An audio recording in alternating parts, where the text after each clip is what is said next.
기도하겠습니다. 예수 그리스도의 평화가 여러분과 함께 하시길 바랍니다. 옆 사람을 향해서요. 예수 그리스도의 평화가 장로님과 집사님과 함께 하시길 바랍니다. 이제 우리 같이 기도하심으로 하나님 앞에 예배 올립니다. 다 함께 기도합니다.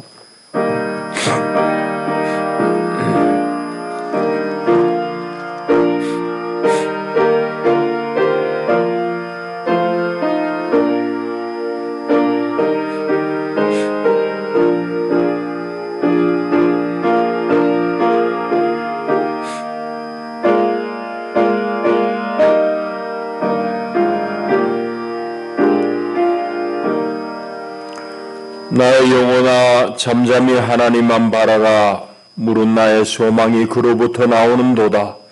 오직 그만이 나의 반석이시요 나의 구원이시요 나의 요새이시니 내가 흔들리지 아니하리로다. 나의 구원과 영광이 하나님께 있으며 내 힘의 반석과 피난처도 하나님께 있도다. 백성들아 시시로 그를 의지하고 그의 앞에 마음을 토하라. 하나님은 우리의 피난처시로다. 아멘. 하나님은 영이시니 예배하는 자가 영과 진리로 예배할지니라. 아멘.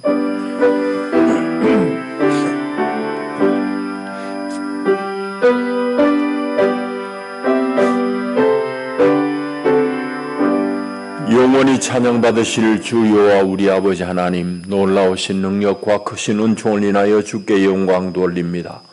죄와 사망에서 우리를 건지신 주 예수 그리스도의 구속의 은혜를 길이길이 찬양하옵고, 오늘도 우리를 성전 삼고 우리 안에 함께 거하시며 날마다 우리의 생각을 지키시고 우리의 걸음을 이끄시는 보혜사 성령의 교통하심을 찬송합니다.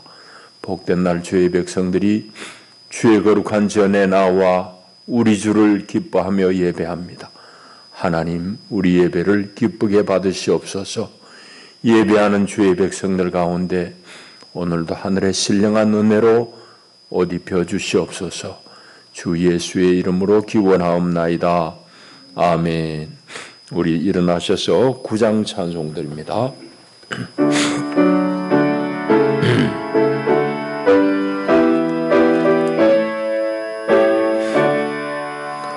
하늘에 가득 찬 영광의 하나님, 온 땅에 충만한 존귀하신 하나님, 생명과 빛으로 지혜와 권능으로 언제나 지키시는 하나님, 성부와 성자와 성령 삼위의 하나님, 우리의 예배를 받아주시옵소서.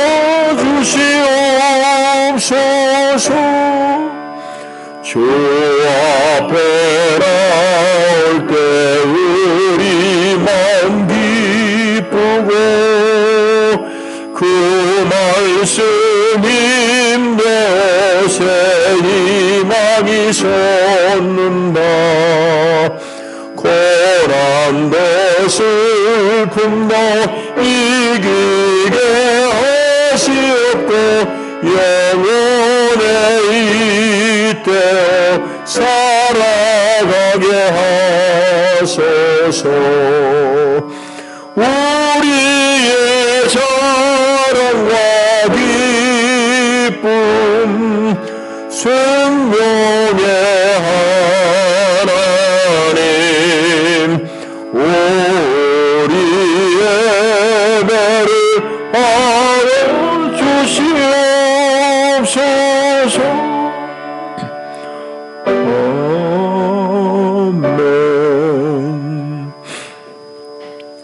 우리 사도신경으로 신앙 고백합니다. 나는 전능하신 아버지 하나님, 천지의 창조주를 믿습니다. 나는 그의 유일하신 아들 우리 주 예수 그리스도를 믿습니다. 그는 성령으로 잉태되어 동정녀 마리아에게서 나시고 본디오 빌라도에게 고난을 받아 십자가에 못 박혀 죽으시고 장사된 지 사흘 만에 죽은 자 가운데서 다시 살아나셨으며 하늘에 오르시어 전능하신 아버지 하나님 우편에 앉아 계시다가 거기로부터 살아있는 자와 죽은 자를 심판하러 오십니다. 나는 성령을 믿으며 거룩한 공교회와 성도의 교제와 죄를 용서받는 것과 몸의 부활과 영생을 믿습니다. 아멘.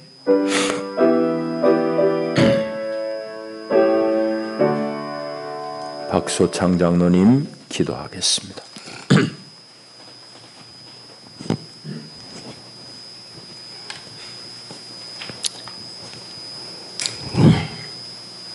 거룩하시고 자비로우신 하나님 아버지, 부족한 우리들을 택한 백성 삼으시고 하늘나라 생명책에 우리의 이름을 올려주시고 이 땅에 살면서도 천국 시민권자로 살아가게 하시오니 이 시간도 감사하고 감사합니다. 오늘 이 시간도 그 크신 은혜, 그 크신 사랑 생각하며 부복하였사오니 성령님 이 자리에 강림하사 좌정하시고 우리의 찬양과 경배를 받으시옵소서. 어지러운 세상 살면서 상처받은 심령들 위로하여 주시고 어려운 문제, 건강으로 인하여 투병 중에 있는 성도, 세상 모든 문제들 다 주님의 십자가 아래 내려놓고 주님께 믿고 맡기는 시간 되게 하시옵소서. 수고하고 무거운 짐진 자들아 다 내게로 오라. 내가 너를 쉬게 하리라 하신 말씀을 떠올리며 모든 문제 주님께 맡기는 시간, 맡기는 믿음 주시옵소서. 오늘 신축년 10월 31일 월마을 주일을 맞이하면서 세월의 바람을 실감하며 세월을 아끼라는 말씀을 기억하며 오직 주님 뜻이 무엇인가 이해하기를 노력하는 저희들 되게 하시옵소서. 우리들의 한평생 삶이 오랜 것 같지만 지나고 보면은 잠시 잠깐 피었다 지는 풀의 꽃과 같고 아침 안개와 같다고 하는 말이 실감이 납니다. 도로가에 은행나무에 된소리가 내리고 나면 모든 잎을 다 떨구고 몸체를 드러내면 여름 동안 그 키가 자라는 것을 견주어 보는데 우리들의 신앙의 열매는, 신앙의 성숙도는 한 해 동안 얼마나 자랐는지 깊이 되돌아보는 이번 가을이 되게 하시옵소서. 다음 달은 우리 교회 새로운 일꾼을 세우는 임직식이 예정되어 있습니다. 예수님의 몸된 교회, 예수님의 피로 값주고 사신 교회 새 일꾼을 세우는 뜻깊은 행사이오니 기도하면서 준비하여 행사가 아름답게 진행되게 하여 주시옵소서. 그리고 동시에 권사 은퇴식도 예정되어 있습니다. 주님의 몸된 재단에 귀한 권사 직분 받아서 나름대로 최선을 다하며 봉직하다가 은퇴하는 권사님의 노고를 온 교회가 진심으로 위로하고 남은 인생 하나님이 부르시는 그날까지 우리 영락교회 권사로 신유 봉직하였던 기간을 자랑스럽게 생각하며 주님의 사랑과 은혜 가운데 늘 건강하게 살아가게 하시옵소서. 오늘 이 시간도 땅에 세우신 목사님 귀한 말씀 선포하실 때에 우리 모두 은혜 받는 복된 시간 되게 하시옵소서. 이 시간도 아무런 공로 없는 죄인이 예수님의 이름으로 기도드리옵나이다. 아멘.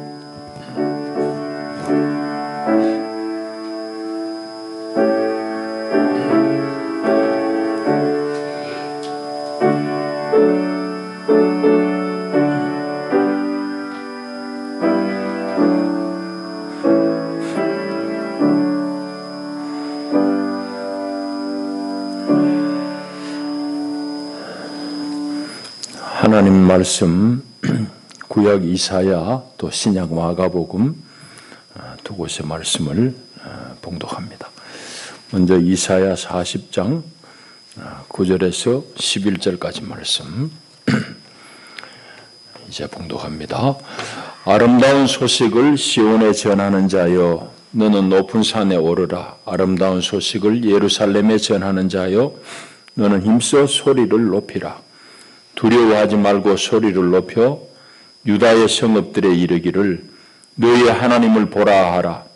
보라, 주 여호와께서 장차 강한 자로 임하실 것이요 친히 그의 팔로 다스리실 것이라. 보라, 상급이 그에게 있고 보응이 그의 앞에 있으며 그는 목자같이 양떼를 먹이시며 어린 양을 그 팔로 모아 품에 안으시며 젖먹이는 암컷들을 온순히 인도하시리로다. 아멘. 이제 마가복음 우리 1장으로 건너가겠습니다. 1장 1절부터 5절까지입니다. 하나님의 아들 예수 그리스도의 복음의 시작이라. 선지자 이사야의 글에 보라, 내가 내 사자를 내 앞에 보내노니 그가 내 길을 준비하리라. 광야에 외치는 자의 소리가 있어 이르되 너희는 주의 길을 준비하라. 그의 오실 길을 곧게 하라. 기록된 것과 같이 세례 요한이 광야에 이르러 죄 사함을 받게 하는 회개의 세례를 전파하니 온 유대 지방과 예루살렘 사람이 다 나아가 자기 죄를 자복하고 요단 강에서 그에게 세례를 받더라. 아멘. 기도합니다. 하나님 고맙습니다.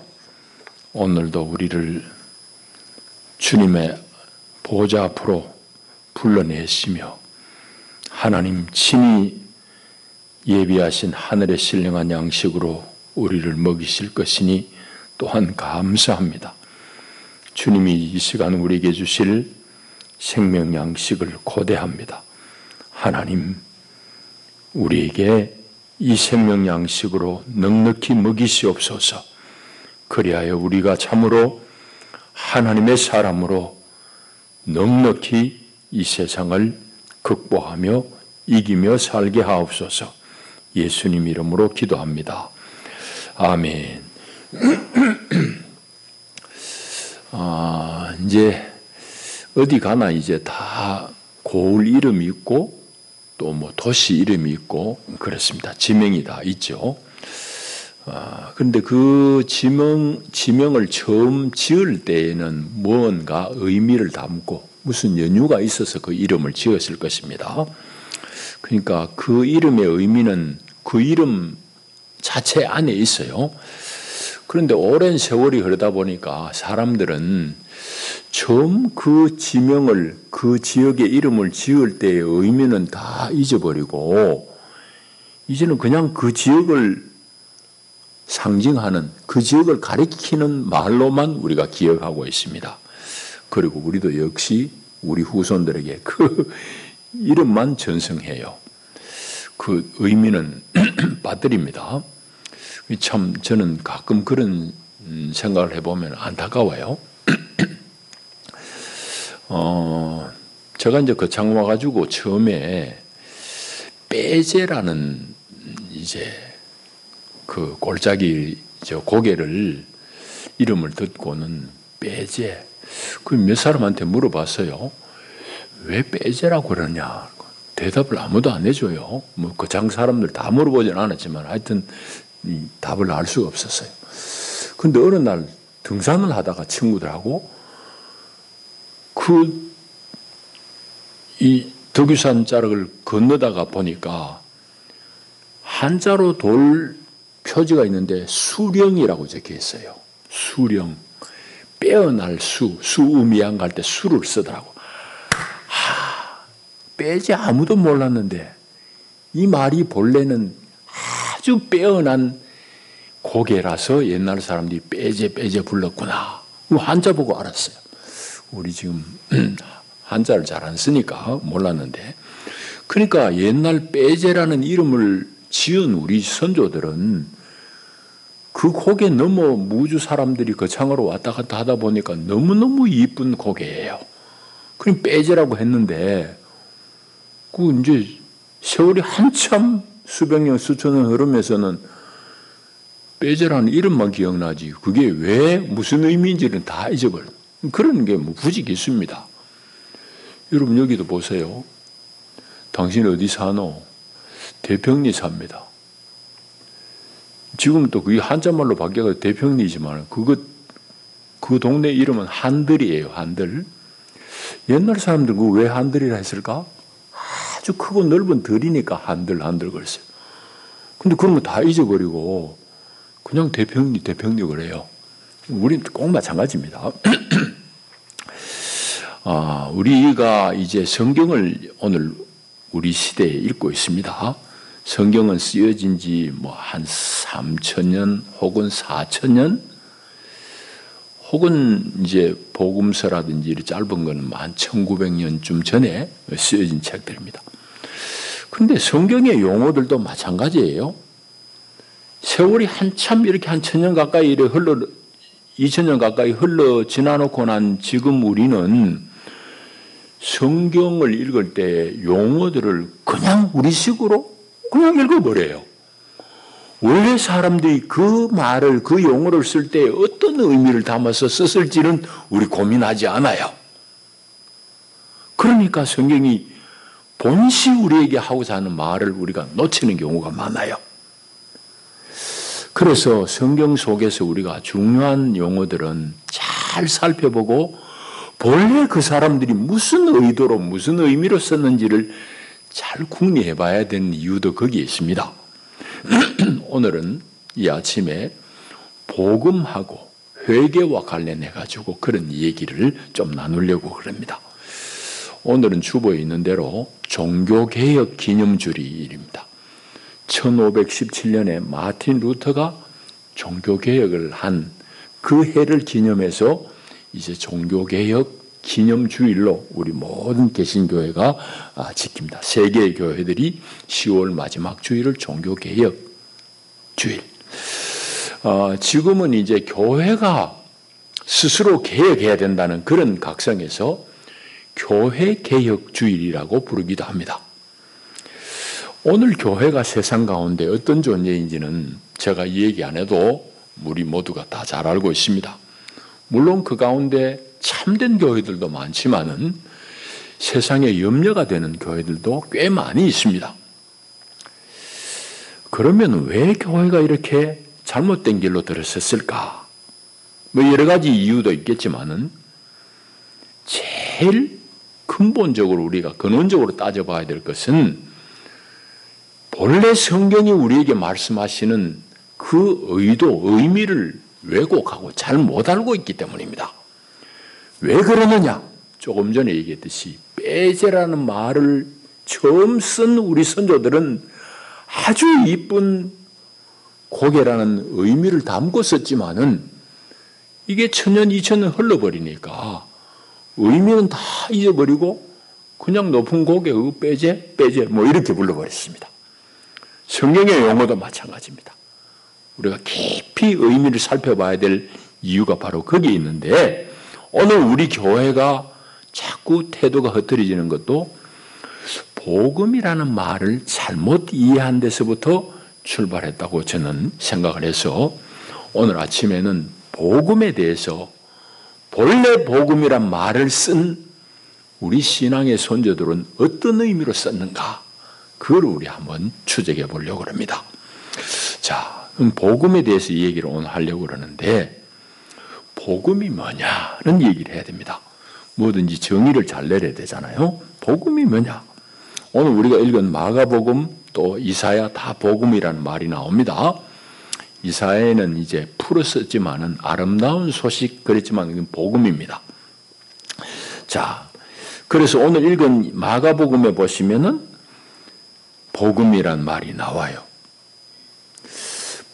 그런데 이 마가가 쓸 때의 복음이라는 의미를 오늘 우리는 잘 알고 쓰느냐 할 때 제가 보기에는 우리 지명의 의미를 놓쳐버렸듯이 우리는 놓치고 있어요. 그걸 이제 한번 살펴봐야 되는데 우리는 복음이 흔히 뭐냐고 그러면 예수 믿으면 천당 가는 게 복음이죠 그럽니다. 그런데 그게 예수 믿으면 천당 가요. 또 우리가 다 천국 가는 걸 소망해요. 근데 본래 복음은 그걸 얘기하는 건 아니었어요. 그러다 보니까 복음을 오늘 자꾸 이제 오용하는 겁니다. 우리의 책임이라든지 우리의 각오들인지 이런 건 다 어디든지 어디 가고 없고 그냥 어떻게 살든지 예수 믿으면 다 된다는 식으로 복음의 의미가 왜곡되어 버렸습니다. 자, 그러면은 오늘 신약 성경이 본래 복음이라는 용어를 쓸 때는 어떤 의미로 썼느냐는 것을 한번 살펴보려고 마가복음을 읽은 거예요. 이제 서신서라든지 이 복음서에 등장하는 복음이 뭐냐는 걸 이제 한번 얘기해 보려고 합니다. 바울이 쓴 바울의 편지들 뭐 많지요. 로마서부터 제일 먼저 쓴 건 데살로니가 전서입니다. 이 데살로니가 골로새 뭐 바울의 서신이 많아요. 바울의 서신서들은 대체로 주후 50년, 60년대에 쓰였습니다. 그럼 복음서는 제일 먼저 나오니까 성경에 복음서가 그보다 먼저 쓰여졌지 하지만은 복음서는 그보다 뒤에 쓰여졌습니다. 한 10년, 20년 뒤에 복음서 중에서는 마가복음이 제일 먼저 쓰여졌는데 마가복음도 70년대에 쓰여진 책입니다. 그럼 우리는 지금 성경을 이렇게 뚝 들고 있잖아요. 39권, 27권 이렇게 신구약 성경을 다 들고 있어요. 그런데 신약 성경이 이게 우리가 신약 성경으로 교회가 써야 되겠다고 정경화 작업을 시작한 때가 언젠가 하면은 추후 150년 어간 그 전후에 가지고 우리 교회에서 우리 교회가 하나님의 말씀으로 인정하는 신약의 성경은 이런 것쯤이 돼야 되겠다고 논의를 시작한 게 2세기 중엽 140년, 150년 돼가 시작을 합니다. 그러면 이 마가복음을 가지고 예수를 배우던 이 시절의 사람들은 성경이 뭐 있느냐? 없어요, 신약이. 그 사람들 성경은 오늘 우리가 구약이라고 말하는 그게 성경입니다. 그러니까 마가복음에서 특히 제일 먼저 쓰여진 마가복음에서 복음을 뭐라고 그랬느냐?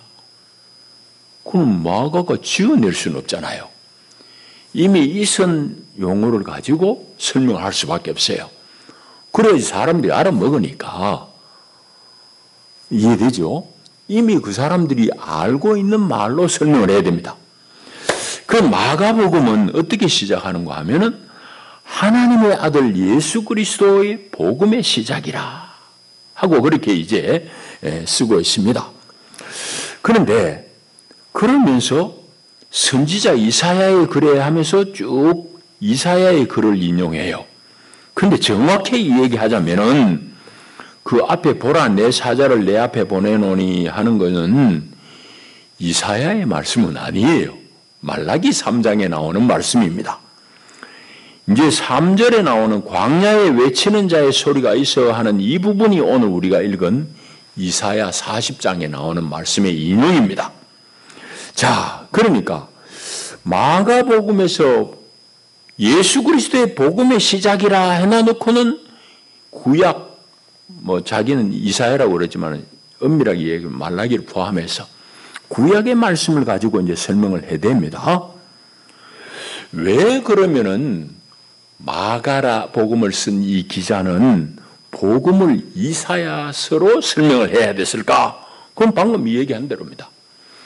교회는 처음 한 100여 년 동안 구약 말씀만 가지고 있어요. 신약은 그것도 없었어요. 신약이 드디어 교회에 하나님의 말씀으로 들어오기 시작한 것은 150년 이후로부터 그게 완성된 것은 주후 4세기에 들어왔습니다. 그럼 오늘 우리는 지금 이게 어느 날 성경이 툭 한 권이 내려온 것 같지만 그렇지는 않아요. 여러 사람이 성령의 영감을 받아서 썼는데 이게 과연 하나님의 말씀이냐 하고 교회가 여러 번 검토하고 회의한 끝에 오늘 우리가 읽는 이 책이 하나님의 말씀이 성경으로 다 편입이 된 거예요. 인정을 받게 됐단 말이에요. 그러니까 이 당시에는 지금 마가복음의 이 당시에는 이들은 성경이 구약밖에 없어요. 그러니까 구약으로 이 복음을 설명할 수밖에 없는 거예요. 자, 그런데 이사야에서 말하는 복음은 뭐냐 하는 것을 살펴보는 게 대단히 중요해요. 그게 왜 중요하냐는 것은 좀 이따 이제 우리가 더 분명하게 확인할 수 있습니다. 우리 이사야 40장으로 다시 한번 넘어가 보시죠. 이사야 40장에 가면은 복음을 뭐라고 설명하는지를 들어봐야 됩니다. 자, 이사야 40장 우리 읽은 본문 9절을 다시 보면은 아름다운 소식을 시온에 전하는 자여 했습니다. 여기 아름다운 소식이라고 번역된 말이 정확하게 신약의 복음이라는 말하고 같은 말입니다. 복음이란 말은 글자 그대로 번역을 하면은 유앙겔리온, 굿 뉴스입니다. 굿 뉴스, 좋은 뉴스입니다. 복음 그러지만은 그 말의 헬라 말 본래 뜻은 좋은 뉴스예요. 좋은 소식이에요. 근데 좋은 소식이 뭐냐? 예수의 소식이 좋은 소식이라는 얘기를 하는 거예요. 근데 예수의 소식이 구체적으로 뭔지는 좀 이따 지금 얘기할 테고, 그 좋은 소식이란 말은 구약의 이사야에도 다른 곳에도 이미 쓰인 말입니다. 그래서 40장 9절에 아름다운 소식이라 되어 있지만은 이거는 구약은 히브리 말로 쓰여 있잖아요. 히브리 말로 보면은 그대로 좋은 소식이란 말을 여기는 아름다운 소식이라 썼어요. 그런데 저 뒤에 52장에 가면은 또 뭐라고 그런가 하면은 52장 7절 한번 볼까요? 이사야 52장 7절에는 뭐라고 썼는가 하면은 좋은 소식이라고 했어요. 같은 말이에요. 히브리 말로는. 그런데 우리 성경이 이게 나는 좀 불편해요. 어떤 데는 아름다운 소식이라 했다. 어떤 데는 좋은 소식이라 그랬으니 이게 뭐 다른 것 같지만은 본래 이사야를 쓴 사람은 같은 단어를 썼는데 왜 우리는 번역을 다르게 했는지 몰라. 그러니까 좀 헷갈려요. 어쨌든지 좋은 소식이라는 말이 맞아요. 그러니까 신약에서 복음이 좋은 소식이잖아. 그러니까 이사야 40장 9절에 나오는 아름다운 소식은 좋은 소식을 시온에 전하는 자요. 그 전하는 자의 발이 아름답다. 큰 소리 외쳐라. 그리 좋은 소식에 대해서 말씀합니다. 그런데 이사야 40장에 보면은 좋은 소식이 뭐냐는 얘기지. 좋은 소식이 뭐냐 하면은 여호와 하나님이 우리와 함께 계시고 우리를 다스린다. 그분이 친히 왕으로 임한다. 이게 좋은 소식이야. 그게 무슨 좋은 소식이냐 하지만은 이사야 40장이 쓰여진 배경을 알면은 그게 좋은 소식이에요. 이사야 40장부터 뒤에는 어떤 배경에서 쓰여진 책인가 하면은 이스라엘 사람들이 하나님 말 안 듣고 애매기고 하다가 결국은 바벨론의 포로로 다 잡혀가잖아요. 바벨론의 포로로 잡혀간 사람들에게 이사야 40장 이후의 말씀이 들려진 겁니다. 그러니까 종으로 걸려와가지고 거기서 생고생하고 있어가지고 사람들 마음속에는 우리 자기들 한 짓은 생각 안 하고 하나님 믿어도 별 수 없네. 여기 지금 바벨론 신 이게 더 힘이 세네. 우리 하나님 여호와 어디 있노? 뭐 전부 이러고 있는데 이사야 40장의 선지자가 나타나가지고 하는 말이 좋은 소식을 전하는 자의 발이 아름답다. 너희는 좋은 소식을 전하라. 시온에 전하라. 예루살렘에 전하라. 우리 왕이신 하나님이 오신다. 그 하나님이 강한 팔로 다스리신다. 이 얘기하는 거야.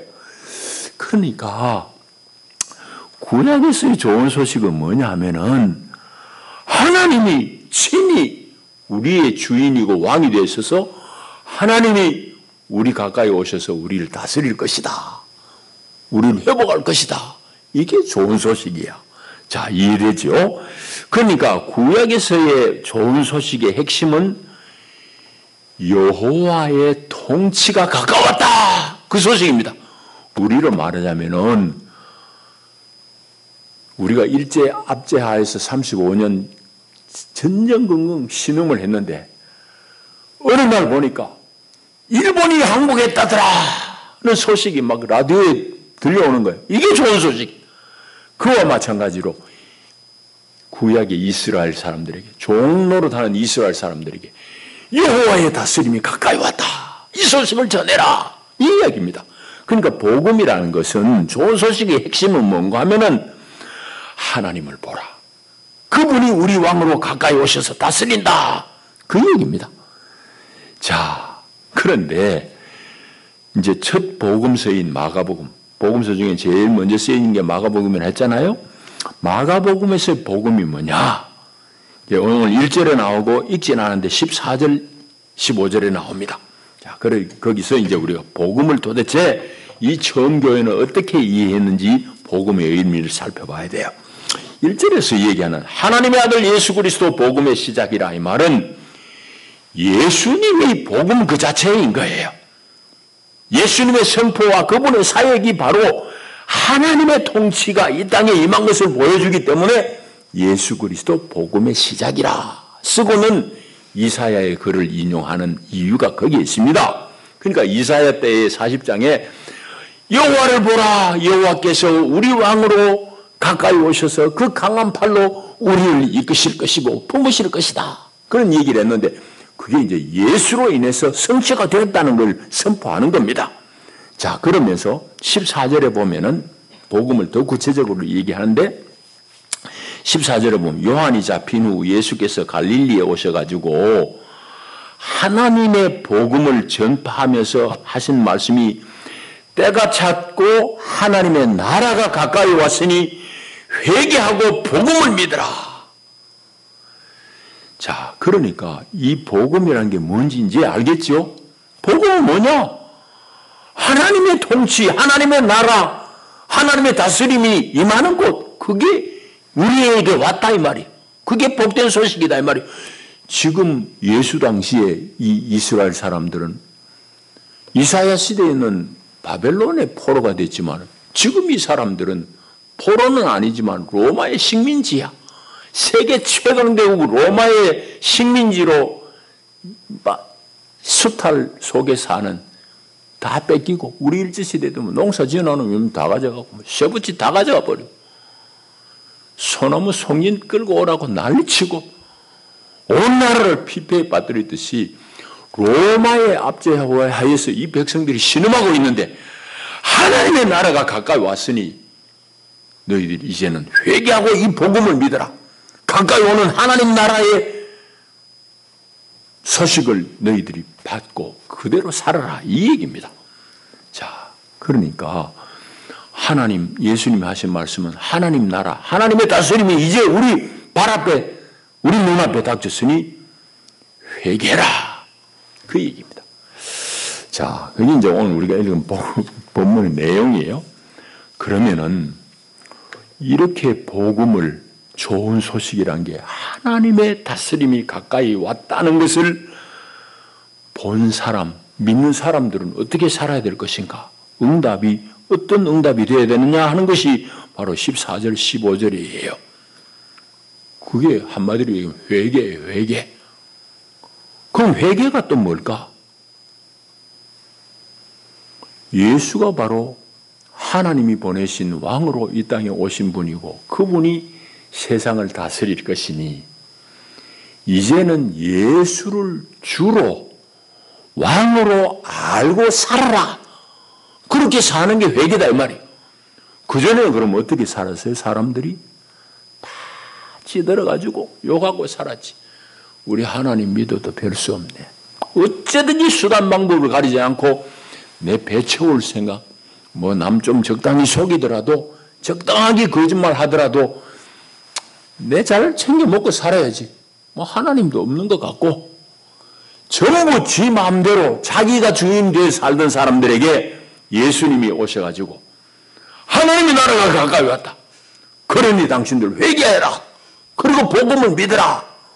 그 얘기는 이제는 하나님을 왕으로 알고 하나님을 주인으로 섬겨라 이 말입니다. 회개라는 것은. 이때까지는 당신들이 꿰내가지고 당신들 주인 돼가지고 마음대로 살았는데, 이제는 그게 아니라 하나님을 왕으로 아는 그런 마음으로 살아라 이 말입니다. 그게 회개입니다. 그러니까 회개란 것은 우리가 주일학교 때 또 중학교 때 늘 배우던 대로 하나님 한 주간 내가 친구한테요 못된 거짓말도 했어요. 하나님 내가 친구를 꼬잡기도 했어요. 뭐 이런 거가 회개를 우리 주일학교 때부터 배웠어요. 그런데 회개의 진정한 의미는 그건 사소한 잘못을 고백하는 그런 차원이 아니에요. 이제는 예수를 내 왕으로 고백하고 살겠습니다. 이때까지는 내가 내 주인이 되어 살았는데 이제는 그게 아니고 예수가 내 왕인 줄 알고 예수를 왕으로 모시고 주인으로 모시고 살겠습니다 하는 방향의 대전환이 바로 회개입니다. 그게 회개예요. 물론 예수를 주인으로 산 사람이 남 해꾸지하고 거짓말한 것들을 깨어른 것들 용서를 빌어야 되는 건 맞지만 그런 짜잔한 게 아니에요. 회개란 것은 예수를 주인으로 알지 않고 내가 내 삶 마음대로 살고 내가 주인으로 살았던 걸 이제는 되돌이키고 예수를 주인으로 모시고 사는 거. 이게 회개예요. 자, 그러니까 우리 기독교 신앙은 처음부터 무슨 이 사색 차원의 그런 게 아니에요. 예수 믿는다는 것은 내 가치관, 내 삶의 대전환이에요. 내가 내 삶의 주인이었는데 아니에요. 예수가 나의 주인이에요. 하나님의 기뻐하시는 뜻이 내 삶의 의미예요. 그렇게 사는 것이 바로 우리가 예수 믿는 신앙입니다. 그래서 이때까지는 세상의 가치, 전부 세상에서 잘 되는 거, 그것만 쫓아가던 사람들이 이제는 하나님이 다스리시는 그 세상을 보고는 왕이신 그분의 뜻에 순복하기로 결단하는 것이 회개이고 그것이 바로 우리 기독교 신앙입니다. 자, 이제 말씀을 정리할 차례입니다. 하나님의 나라를 예수님은 비유를 여러 군데서 하셨는데 한 곳에 보면은 하나님 나라를 겨자씨와 같다. 그래 말씀했어요. 겨자씨는 저는 옛날에 한번 봤어요. 그야말로 우리로 치면 상추씨, 겨자씨는 잘 못 보니까 상추씨 정도보다 더 작은지 몰라요. 더 작은 것 같아. 내가 아주 오래전에 봤어. 상추씨 조그만하잖아요. 돋보기 끼어 보일 정도. 왜 하나님의 나라는 겨자씨와 같다 했을까? 처음 시작은 아주 미미하고 그렇지만은 그 안에 생명이 있어가지고 이제 땅에 심겨지고 자라면은 온갖 새들이 거기 와서 기들일 정도의 큰 나무로 크니까 하나님 나라를 겨자씨와 같이 그렇게 비유한 겁니다. 여러분, 그렇게 자라면은 그 나라는 어떤 성격의 나라일까? 하나님의 거룩한 뜻이 막힘이 없이 다 통용되고 통하는 것이 그런 나라죠. 그것도 성경에서 말씀하고 있어요. 로마서 14장 17절에 가면은 하나님의 나라는 먹고 마시는 데 있는 것이 아니요. 물질에 있다는 게 아니에요. 잘 사는 것, 그거와 별 관계없이 먹고 마시는 데 있는 것이 아니요. 오직 성령 안에서 의와 평강과 희락이라. 그런 말씀합니다. 그러니까 하나님의 다스리는 나라는 하나님의 성령이 운행하심으로 말미암아서 공의롭고 그 가운데 참으로 샬롬, 평화가 넘치고 억지로 강조하고 이런 게 아니니까 힘으로 엇박지르는 게 아니니까 참 샬롬, 평화로운 것이고 기쁨이 희락이 넘치는 우리 세상 이 공동체 그런 삶이 바로 하나님 나라인 겁니다. 자, 이제 말씀을 정리하는데 복음은 이사야의 말씀에 따르면은 복음은 지금 그들의 삶이 형편없이 어렵습니다. 낙담될 수밖에 없습니다. 낙심할 수밖에 없습니다. 바벨론의 포로 생활 한참 하고 있는데 도무지 여명이 안 떠오르는 것 같으니까. 그런 시대에 하나님은 이사야를 통해서 하나님이 다스리는 그 나라가 온다. 너희들 힘내고 그 나라를 맞이할 준비해라. 그 얘기를 한 겁니다. 오늘 우리에게도 마찬가지입니다.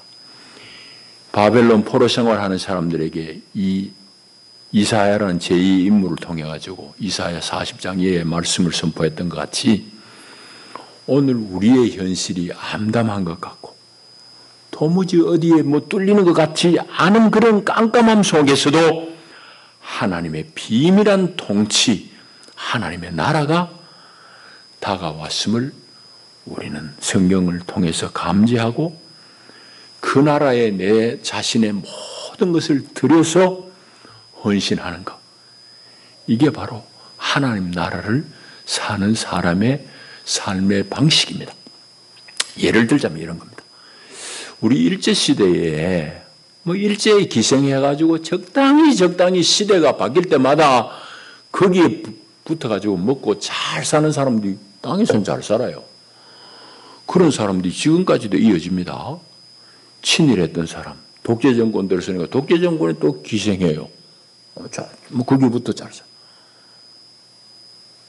그런 세력들이 쭉 지금 우리나라에 내려오고 있어요. 소위 말하는 사회 기득권층이지. 그런데 일제시대에 자기 목숨, 자기 재산 다 내어놓고 애국운동하고 독립운동했던 사람들은 그 사람들 머릿속에 뭐가 있었기 때문에 그렇게 자기 재산 다 내놓고 자기 목숨 내놓고 조국 독립운동에 헌신을 했을까? 그들 머릿속에는 한 가지 생각밖에 없습니다. 뭡니까? 일제는 반드시 망하고 우리 조선은 곧 해방될 것이라는 그런 소식에 대한 믿음이 있기 때문이었습니다. 그러니까 그 다가올 나라에 대해서 자기들이 희망을 가지고 자기들 몸도 재산도 다 드린 거잖아요.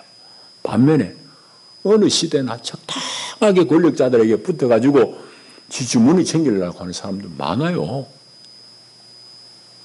그런 사람들이 지금도 정치 무리들 가운데 많아요. 세상 바뀌는 건 싫고 내 잘 먹고 잘 사는 그런데 하나님의 나라를 받드는 사람들은 이제 이렇게 암울한 것 같지만 이 가운데 하나님의 나라가 비밀하게 다가왔으니 이제 나는 하나님의 나라를 위해서 그 가운데 하나님의 기뻐하시는 뜻을 위해서 내 자신을 들이마 하고 사는 것이 회개한 그리스도인들의 삶입니다. 그러니까 예수를 제대로 믿으면 세상 가운데 다르게 살 수밖에 없어요. 또 거꾸로 얘기하면 오늘 교회가 왜 하락하느냐? 복음을 제대로 알지 못하기 때문에. 예수 믿는 게 무슨 예수 이용해가지고 내 세상에 무슨 유익 다 챙길 줄 아는 그게 예수 믿는 믿음인 줄 알고 교회 꾸역꾸역 모여드네. 교회가 또 그런 사람들하고 영합을 해가지고 제대로 안 가르치네. 그게 교회가 타락하는 거예요. 교회는 절대로 타락할 수 없습니다. 하나님의 참된 교회는 복음 위에 분명히 서 있는 한 교회는 세상 가운데 하나님의 거룩한 뜻을 쫓는 거룩한 공동체일 수밖에 없습니다. 그게 그리스도의 몸인 겁니다. 머리이신 그리스도로부터 절대적으로 이탈되지 않은 그 교회는 하나님의 기뻐하시는 길을 쫓을 수밖에 없고 하나님의 거룩한 뜻을 이루어낼 수밖에 없는 겁니다. 우리 그 장유영락교회가 그런 이쁜 복음에 충실한 하나님의 교회가 되기를 축복합니다. 기도합니다. 하나님 감사합니다. 오늘 종교개혁 기념주일 맞아서 오늘 우리가 다 복음에 충실하기를 원합니다. 제대로 복음을 알고 회개하고 하나님의 나라의 사람 시민으로 살게 하옵소서. 예수님 이름으로 기도합니다. 아멘. 우리 586장 찬송하시면서 예물 봉헌합니다.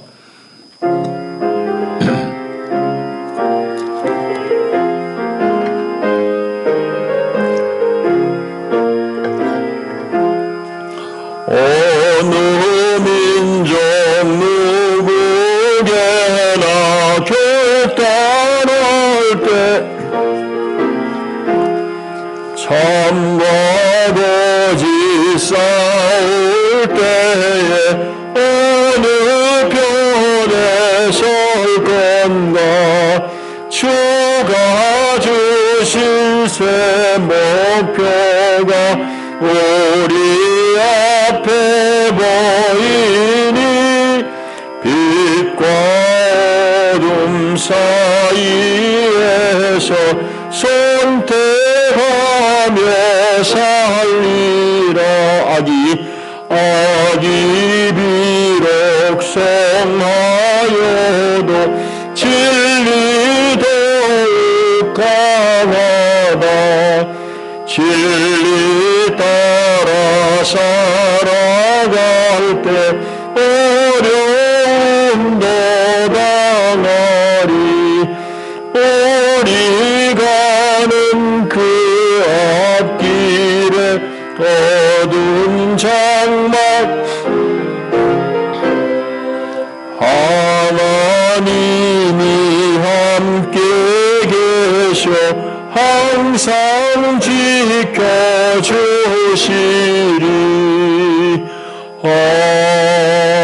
아멘. 봉헌 기도합니다. 하나님, 우리를 하나님 나라 시민으로 인쳐주시고 우리에게 구원의 복을 입혀주셨으니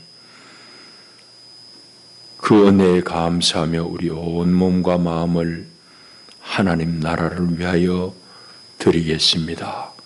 그 마음으로 귀한 예물을 하나님 앞에 봉헌하오니 우리 하나님 다 연락하시고 저들의 삶 가운데 친히 하나님 다스려 주시옵소서. 예수님 이름으로 기도하옵나이다. 아멘. 교회 소식 주보를 봐주시기를 바랍니다. 오늘은 종교개혁 기념주일입니다. 다음 주일 2부 낮 예배 중에 11시 예배 중에 집사, 권사 임직 예식, 또 물론 권사 은퇴 예식도 함께 진행합니다. 그래서 다음 주일은 1부가 없습니다. 2부 예배만 드리니까 2부 예배에 다 오시기를 바랍니다. 2부에 많이 오시기를 바라고, 임직자들 또 은퇴하시는 분들은 가급적으로 정장, 부인들은 한복을 입으시면 좋겠습니다. 그리고 10시에 조금 일찍 오셔서 찬양 연습이 있으니까 한 20분 정도 리허설을 하겠습니다. 순서를 안내하고 어떻게 해야 되는지를 그렇게 가르치도록 할 테니까 그렇게 오시고, 배우자도 같이 오시기를 바랍니다. 오늘 2부 예배 후에 권사회 잠깐 모이고, 또 우리 청년들은 예배 후에 겨울 채비를 갖춰주기를 바라고, 6번을 보시면 게일 선교사님이 아주 특별한 분인데, 신역, 말하자면 세번역이란 말입니다. 세번역 신구약 성경전서를 그분이 평생에 쓰신 분이에요. 아주 훌륭한 분인데 제가 다 얘기를 못해서 주보 1면에 글을 좀 몇 글자 썼습니다. 이런 분인데 그분이 쓴 성경이 아주 귀해요. 그게 몇 권 안 남아있는데 어떻게 제가 그걸 소유하고 계시는 박물관 관장 목사님을 알게 됐어요. 그래서 그 책을 좀 빌어다가 영인본을 만들었습니다.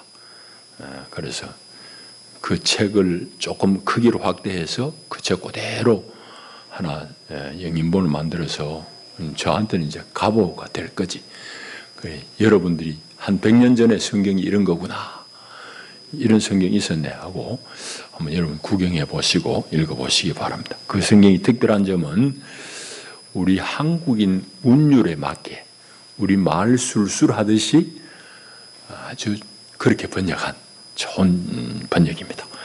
자세한 것은 주보를 한번 읽어보시면 좀 더 이해할 수 있습니다. 예, 이제 다 일어나셔서 인사를 나누겠습니다. 잘 오셨습니다. 반갑습니다.